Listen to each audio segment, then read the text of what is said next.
संसार भर में निवास करने वाले हिंदू समाज भगवान राम के भक्तों को रामनवमी के इस कालखंड में चैत्र नवरात्र में हार्दिक मंगल कामनाएं प्रकट करता हूँ। प्रभु श्री राम सब पर अपनी कृपा वृष्टि करे, ये कामना करता हूँ। अयोध्या में राम जन्मभूमि पर निर्मित हो रहे मंदिर के न्यास की ओर से, ट्रस्ट की ओर से रामनवमी पर्व पर चैत्र के नवरात्रों में कुछ कार्यक्रम निर्धारित किए गए। चैत्र का पहला दिन चैत्र शुक्ल प्रतिपदा, उत्तर भारत में इसे वर्ष प्रतिपदा कहते हैं। देश के कुछ भागों में इसको युगादि शब्द से उच्चारित किया जाता है। दक्षिण भारत में, महाराष्ट्र में विशेष रूप से गुड़ी पड़वा के रूप में जाना जाता है। सिंधी समाज, सिंध जो आज भारत की सीमाओं के बाहर पाकिस्तान में है, तो सिंध का रहने वाला हिंदू समाज चैती चंद के रूप में इस दिन आयोजन करता है। चैती चंद, चैत्र मास का पहला चंद्रमा जिस दिन दिखाई दे, ये दिन सृष्टि के संवत का पहला दिन है। प्रभु श्री राम के राज्याभिषेक का दिन है। सिंधी समाज वरुण देवता के अवतार झूलेलाल जी को अपना आराध्य मानता है, तो झूलेलाल जी का जन्मदिन है। महर्षि दयानंद ने आर्य समाज नाम की संस्था प्रारंभ की। आर्य समाज का भी प्रारंभ का दिन है। चैत्र शुक्ल प्रतिपदा हिंदू समाज में एक ऐसा दिन माना जाता है कि कोई भी शुभ कार्य, गुड़ी पड़वा, वर्ष प्रतिपदा, युगादि, चैती चंद के दिन हम प्रारंभ कर सकते हैं। कोई मुहूर्त देखने की जरूरत नहीं है। अबूझ मुहूर्त का दिन ये चैती चंद माना जाता है। इस वर्ष 30 मार्च 2025 को ये वर्ष प्रतिपदा का दिन था। संवत का परिवर्तन हो गया, युगाब्द का परिवर्तन हो गया, नए संवत का प्रारंभ हो गया। राम जन्मभूमि मंदिर पर कुछ आयोजन प्रारंभ किए गए हैं। पहली बात, भगवान राम की लीलाओं का, भगवान राम की गाथाओं का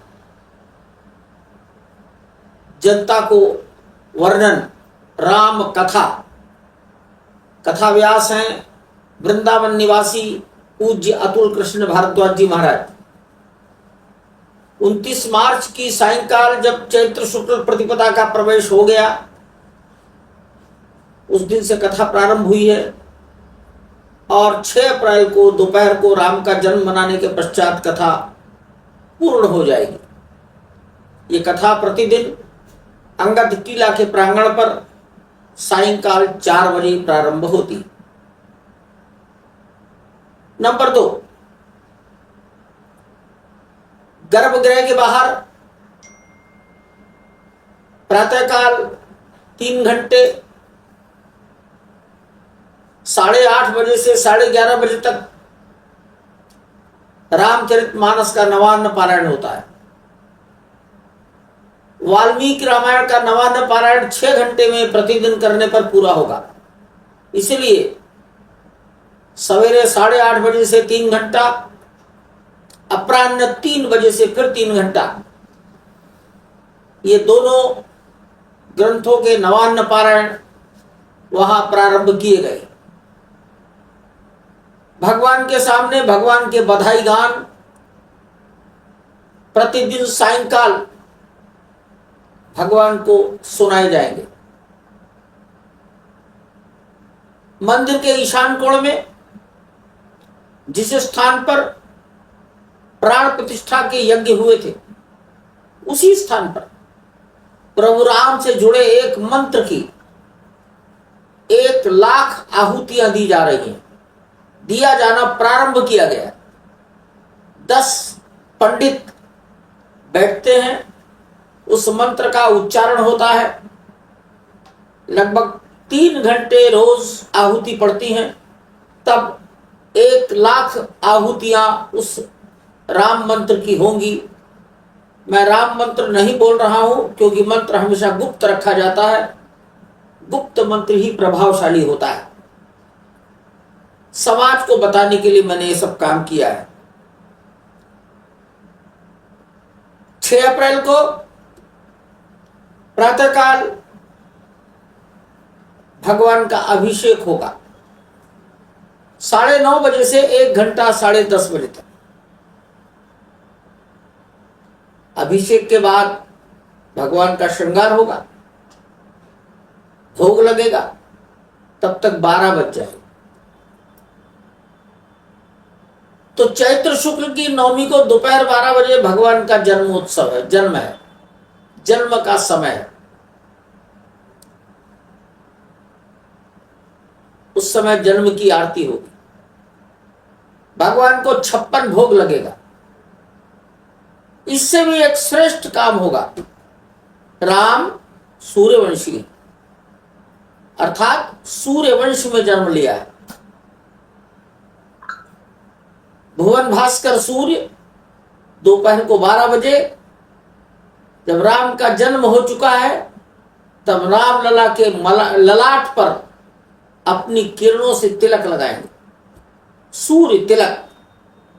ये प्रयोग पिछले साल किया गया था, प्रयोग सफल रहा। लगभग 4 मिनट सूर्य की किरणें प्रभु श्री राम लला के ललाट को प्रकाशित करेंगी। दूरदर्शन इसका सीधा प्रसारण संसार भर को देगा। संसार भर में फैले लोग अपने अपने समय के अनुसार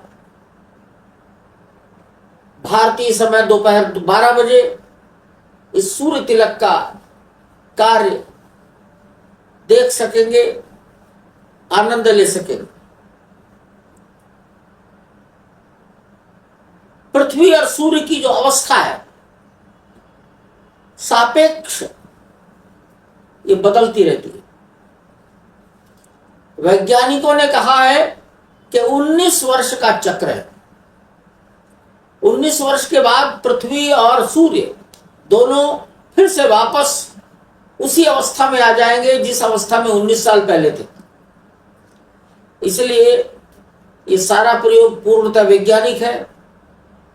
इसरो के वैज्ञानिकों ने इसका डेवलप किया है। सेंट्रल बिल्डिंग रिसर्च इंस्टीट्यूट के वैज्ञानिक और इंजीनियरों ने इसको एग्जीक्यूट किया है। ये दोनों मिलकर इसको कर रहे हैं। उनकी टीम अयोध्या में आ गई है और वो अपनी मशीनें सेट कर रहे हैं। मैं जनता जनार्दन से निवेदन करता हूं, अपने अपने घरों में बैठकर 6 अप्रैल रामनवमी के पवित्र दिन दोपहर 12 बजे सूर्य तिलक का ये प्रसंग जरूर आनंद से देखें। धन्यवाद।